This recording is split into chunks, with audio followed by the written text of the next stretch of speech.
and welcome to another episode of Prodigy Search Presents. I'm Mark Rush Jr., partner at Prodigy Search. Today, I want to welcome my good friend Mike Newquist from the UFC to the show. Thanks for being here, Mike. Thank you. It's great to be here. I appreciate it. So prior to the UFC, you spent time with Ticketmaster, Travel Zoo, among a few other stops, 8 years with the Tampa Bay Buccaneers. A lot of time in the Midwest, a lot of time in Chicago, but no stranger to either coast. No worries with relocating for the right opportunity, and not shy from the Vegas move, which for a group that's recruited for the UFC in the past, not everybody's willing to move there, although you don't have to live on the Strip to take a job at the UFC or any organization within Vegas, the walls of Vegas, including a few of the other pro franchises in town there. But Mike, I've wanted to talk to you for a few weeks now with Fight Island and everything that's been going on, with the pandemic. And since then, I'm a big fan of the sport. I'd love to rewind back to March. You and I had discussions in mid to late March. March 14th, right? UFC Fight Night in Brazil, I think went on as planned, but O2 in London was canceled. Vegas the following week was canceled, and we're still in March, right? And I remember you and I chatted, and you said, now we just need to find new locations, right? We need to find new venues, and Barclays isn't going to host you guys, T-Mobile Arena is not going to host you guys, but no other sports are going on either, right? No concerts, no live events. Did you think the Apex was an answer, or headquarters was an answer around that time? Like, was that? It was before Jacksonville, right? And this is before the Apex became clearly the standard as of late. Was that an option back then, in your opinion, or was that not really what you wanted to do at the beginning? Look, I think it was a potential option. And if if we rewind to the beginning of the year for the UFC and to think about where we were, we started out January, we've got Conor McGregor event. So we have this 8-figure event to start the year. Then we went on a roll that we had, I believe it was 3 arenas in a row that we set the arena revenue record, not just UFC record, but for their entire arena, and we sold out the Toyota Center in Houston and sell out in Auckland, New Zealand. And, we're looking ahead and we have this great sellout coming up end of March in Columbus. And then you mentioned Brooklyn.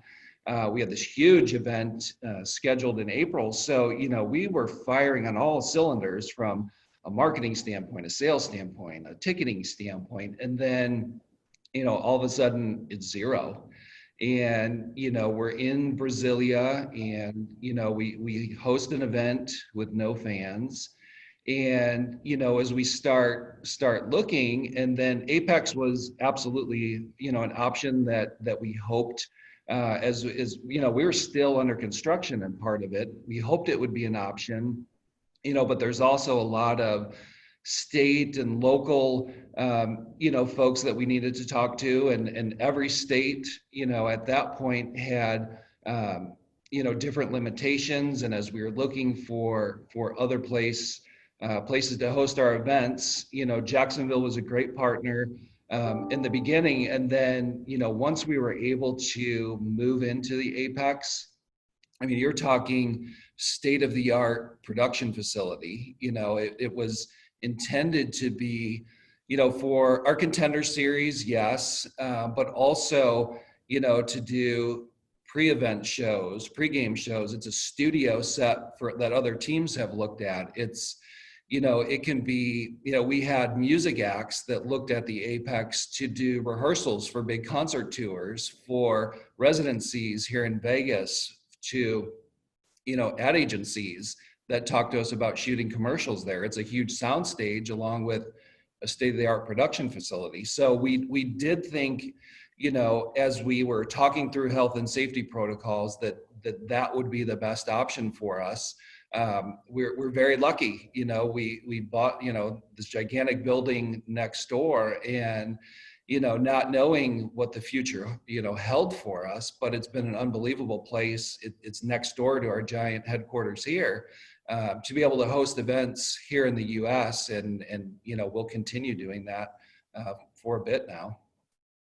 So you're the, I didn't mention your title. So you're the Vice President of Event Development, Marketing, and Ticketing at the UFC. And I think I'm a big fan of job titles, because I think you can kind of laugh at job titles, because the other duties as assigned is usually hidden on a job description. But in your case, given, and frankly, right before our call today, speaking with a doctor on the phone, so you are and have been overseeing all the medical testing, the health and safety, travel operations as well, all while still trying to be a marketer and a seller at the same time. So my question isn't when do you sleep or how much coffee do you drink, but how do you balance that, Mike? I mean, how do you truly balance the new job with the old job?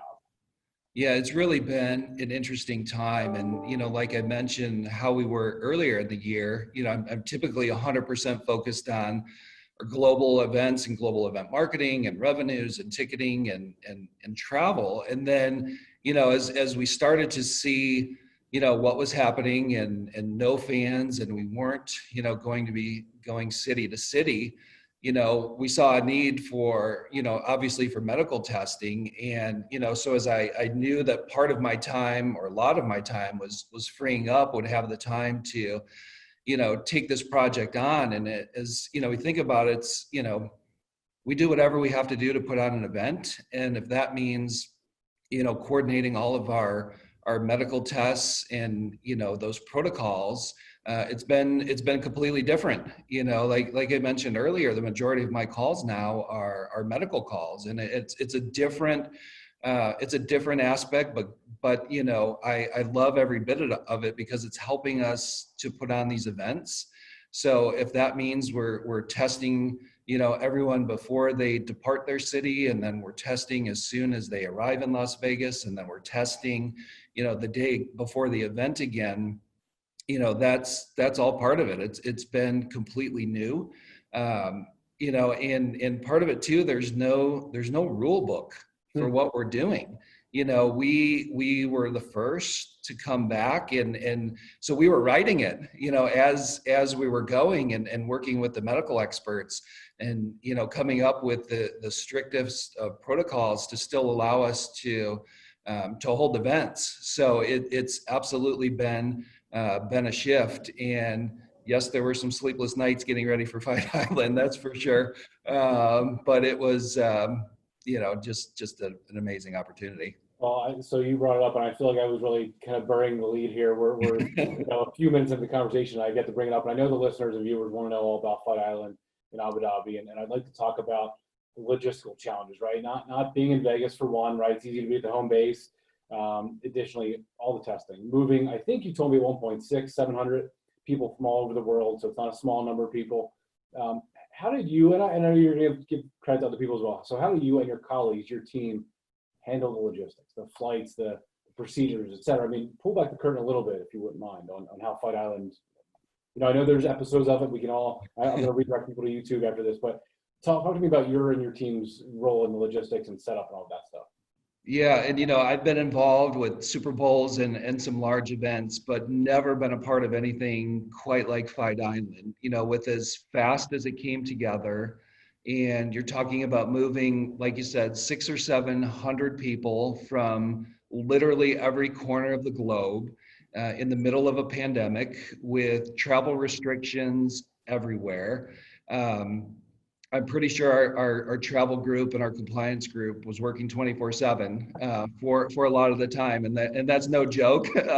Emails and calls in the middle of the night to make sure this could happen. So you're talking about testing in every corner of the globe.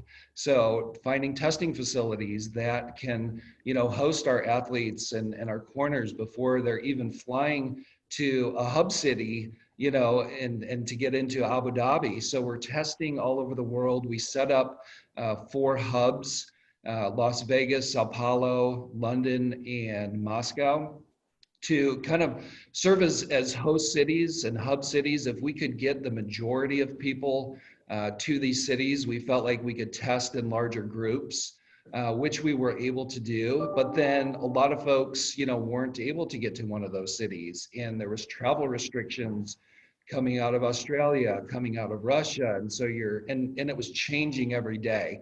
That was part of the challenge. If this was just, any other time, and we're booking, 800 different commercial flights, that you can handle. But when you book and it changes literally by the minute, and we're making changes at the same time that this event's happening, and we have to get them there a week ahead so they can go through even more testing. But we ended up, we had 22 different charter flights going out. We had 800 commercial flights going out. Just for the UFC group, we had near 3,000 tests.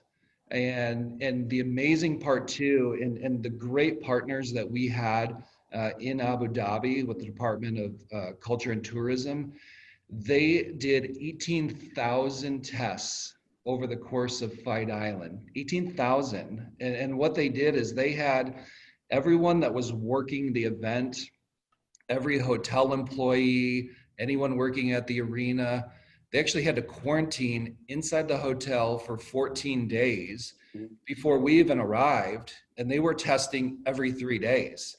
So, I mean, they created, we see bubbles all Yeah, they around. created the bubble before that. Yeah. This was the true bubble. Like there, it was the safest place on the planet for the month that we were there. And, and then we had continued testing every few days once we were there. And, you were in the hotel, you could go to the arena, which was basically across the street, and you could walk towards the area that was the beach, but very eerie at the same time, because you're talking about 6 lanes of roads with 0 cars on it.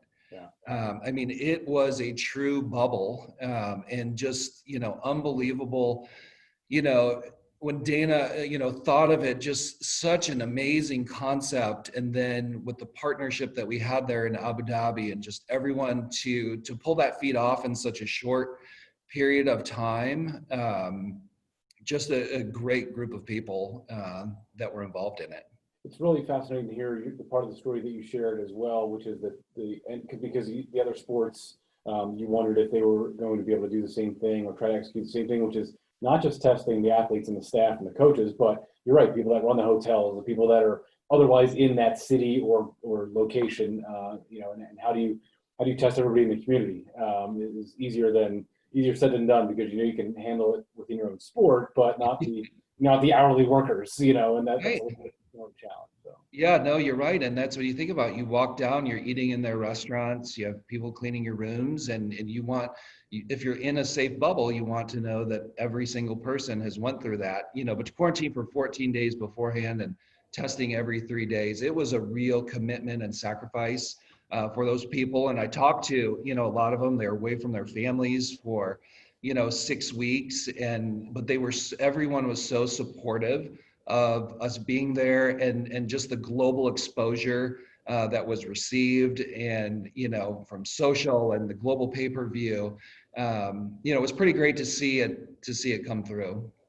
So for those that don't know, or that are casual fans, or just don't want to be kind of reminded from what occurred last month, let's look back at July. So July 11th, huge card, UFC 251, incredibly successful. I think, I don't remember the exact stat, but one of the most successful non-Conor fights in a really long, or ever, perhaps. Right. But then that was followed by 3 additional fights, right? So it wasn't just UFC 251.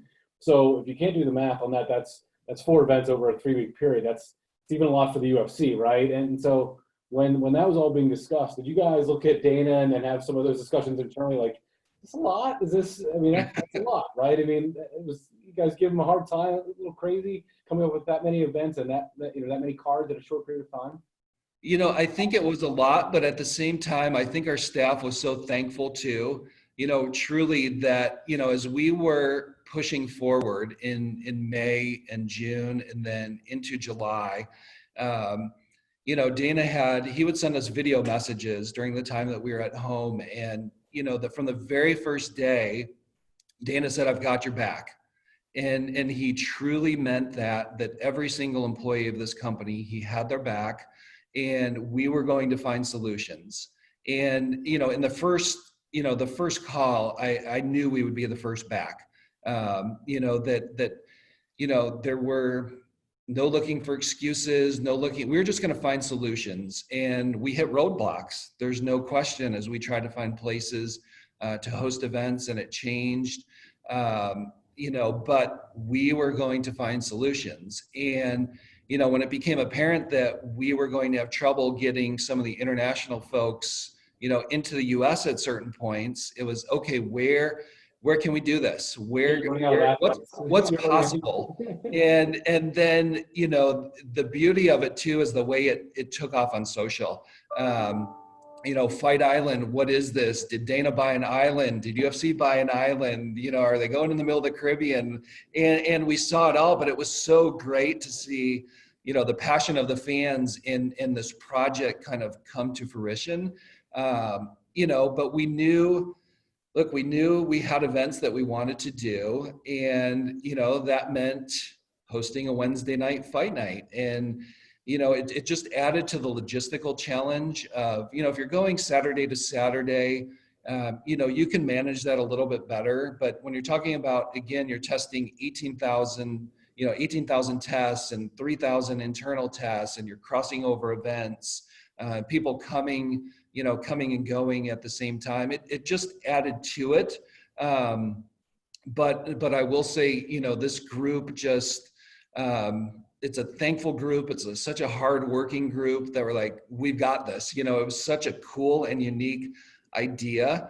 And, people were asked, about going to Abu Dhabi and spending a month there. And, just everyone jumping forward, like, we've got this, and we're going to do this, and we're going to put on these events. And, it's the other side of the world with great partners. And, the events were in the middle of the night there.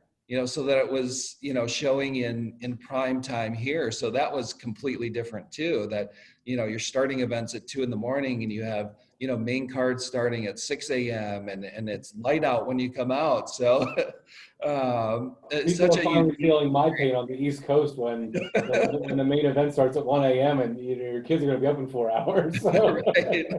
Right. Yeah. We enjoy the West Coast US shows. Those are nice. So when you talk about, so you use the word solutions, and I think Dana has a history of that right over the course of his tenure owning the organization. And I think the thing that a lot of organizations have boasted about, and again, rightfully so in many cases, and have been proud of, is their ability to evolve and pivot during these times, during the last 5-6 months. And I've been impressed by what the UFC has done. So whether that be virtual offerings or content or things on ESPN Plus. I mean, the Contender Series, anything and everything is on the table with this question. Talk about, perhaps even aside from Fight Island, things that you're proud of that the organization's done to evolve and come up with new, fresh ideas, frankly, during these times. Yeah, it's a great question, Mark. And I think, thinking back to UFC and kind of the history of us growing up, we've always been a social and digital and content company first. And, I go back even a year and a half ago, when we really put a focus on, our Fight Pass product and our social content, and really, as we look at Fight Pass now this year and the metrics of double-digit subscriber growth, retention rates through the roof, even much higher than we had high expectations, but retention rates even higher than that. And, the original programming was a piece of that. The initial, is let's have the largest fight library that's out there, not just UFC, but let's do that. And then are there mixed martial arts movies that we should have in our library? What original content can we produce? And, I think the fans have really taken to the original content, and watching those, and then, on social with our embedded series. And you mentioned Contender, that we're a content company, that is our job. And, live events is obviously a huge part of that, but, we're putting out content daily, and we have, production teams, traveling to meet with these athletes and they're getting tested, by the way, even before a photo shoot. So, I think, that's helped us during this time, because it wasn't, hey, let's switch to a content company, or let's switch to a medical testing protocol company. That's kind of in our DNA anyhow, to test and to produce content. We had to push it out. It wasn't, the NFL or that's constantly getting coverage. We had to create our own content, in years prior. And so that's in our DNA and has continued. So, I think, it's just, it's come about even more during this time, and we've had much more engagement during this time. And quite frankly, so many more new fans exposed to our sport. You know, I can't tell you how many people that have reached out and they're like, you know what, I've always been a baseball and a basketball guy, and I kind of knew UFC and I knew Conor McGregor, you know, but for a while there, we were the only sport. And they're like, oh my gosh. And they start talking about, you know, athletes that they had never heard of, and watching the videos and learning more about them. And our athletes, you know, they're such, you know, dedicated and nice people at the same time, and respectful. And, you know, having a lot of the casual fans being exposed to that has been tremendous for our sport. And we've seen it across every metric, whether it's our pay-per-view buys, our international pay-per-view buys, like I mentioned, Fight Pass. And then, you know, we just released UFC 4, the video game. Again, huge double-digit growth from the previous game. You know, huge metrics, you know, as we look at it for growth and user and in-game revenue, even in the short sample of time that it's been out, the pre-orders were through the roof. So it's been really, you know, fantastic to watch, you know, even during this time. You know, we've been able to see growth. And by the way, you mentioned Connor over my shoulder here. This has always been there. I didn't plant this from today. It was a hat I got a couple of years ago, and so it just it happened to make its way. I was going to ask you about that. I noticed it to be on there. I tell you, one of the most unique experiences ever, Mike. And I tell people this all the time, was when the UFC first went to New York, when it was first allowed, was the weigh-in for the McGregor fight, and I think Ronda might have been on that card too, and you know, it was a really good card.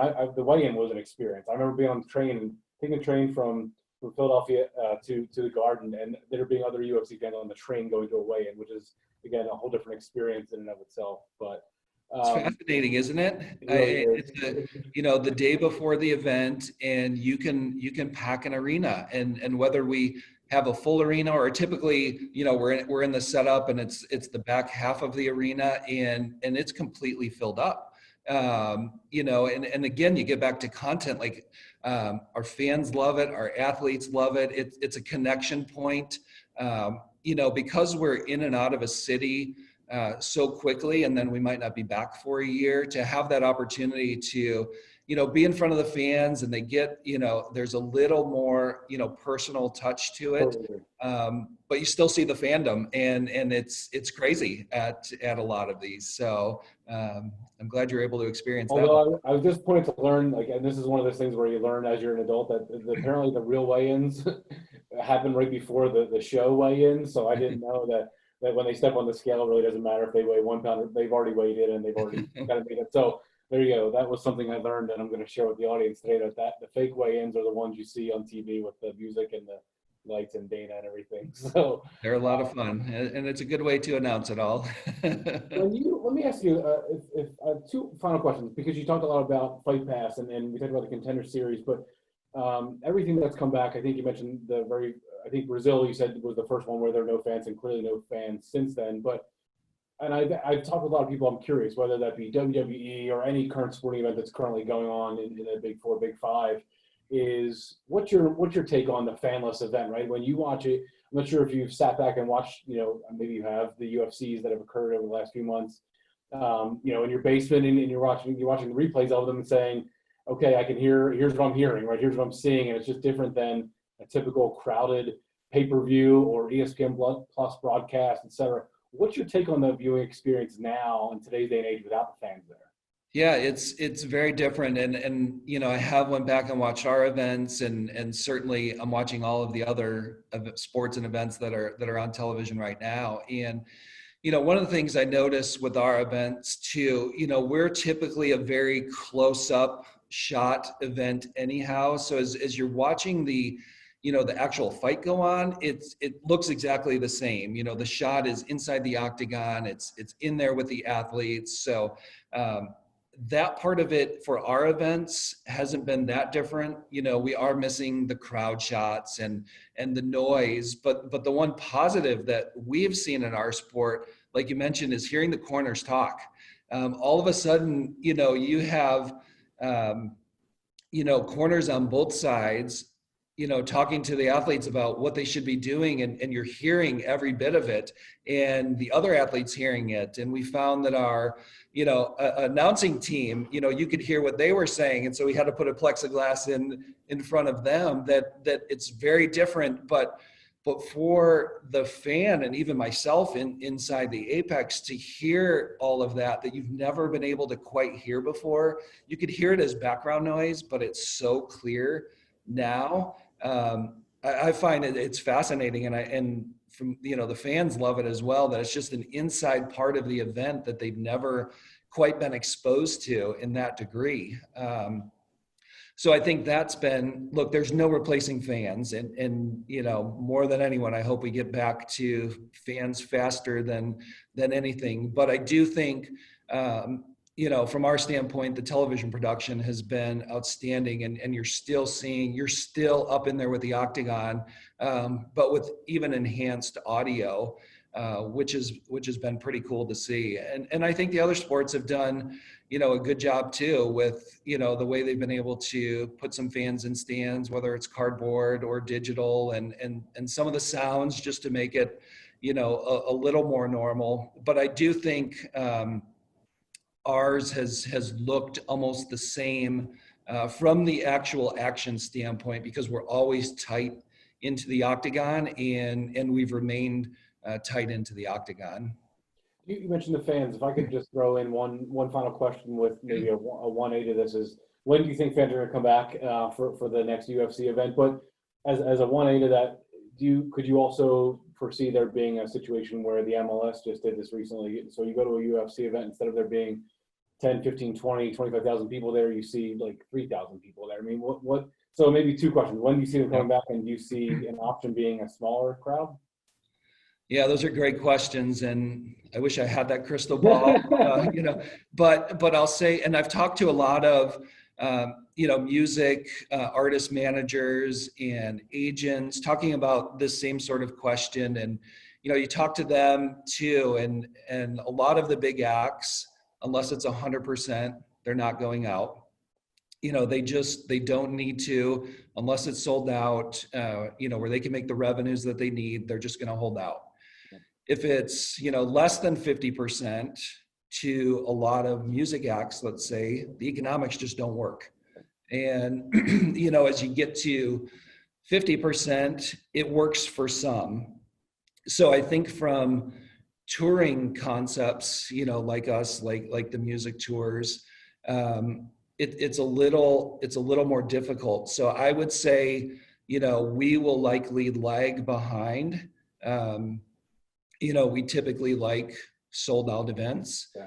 And, when we have this amazing production facility, next door, that we're able to use and take advantage of, I think we will. Now, there may be some spot opportunities, around the globe that we're able to go to, and we'll absolutely explore those. Do I see any live events with fans this year? I don't, for us, unfortunately.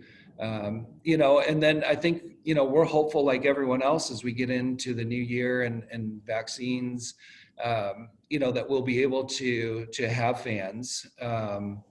But I'm hopeful that this fall that others will be able to start, even if it's 20%, 30%, whatever it is. I think we have to get fans back, in as safe a manner as possible. And when that timing is, I don't know. But as we've all seen, the fans are such an important aspect of the event, that you do lose a piece of that. It can look great on TV, and you can watch a baseball game and it looks great, but without the fans, it's not the same. And so I think us as an industry, we're all, trying to work together to when is the right time, what is the safe way, what is the protocols for that. So, I'm hopeful, and we've been fortunate to have this facility here to be able to. So, Listen, I know, and there is no crystal ball, right? I mean, to your point, Right.